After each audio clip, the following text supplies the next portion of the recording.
বিসমিল্লাহির রহমানির রহিম। প্রিয় দেশি, আসসালামু আলাইকুম রহমতুল্লাহ।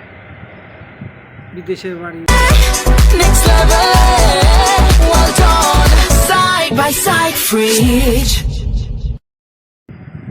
তারপরও দেশের মানুষ মনে করে পুরা দেশে বিদেশে অনেক সুখী আছে। আরে ভাই না, সুখী নাই আমাদের সুখী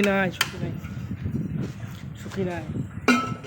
সবাই ভিডিওটি ফলো দিবেন, লাইক করবেন, কমেন্ট করবেন, আর অবশ্যই আমরা 5 ওয়াক্ত নামাজ পড়বো ইনশাল্লাহ। অবশ্যই 5 ওয়াক্ত নামাজ পড়বো। চোখ বুঝলি দুনিয়া শেষ, বুঝছেন? দুনিয়ার জীবন ক্ষণিকের জন্য। আমরা আইছি কিছু আমল করার জন্য। সবাই আমল করার চেষ্টা করবে ইনশাল্লাহ। আমল ছাড়া কবরে লাভ নাই, কোনো লাভ নেই। আমল ছাড়া কবরে লাভ নাই। সবাই ভালো থাকুন। সবার আগে বাংলাদেশ, করব কাজ, গড়ব দেশ।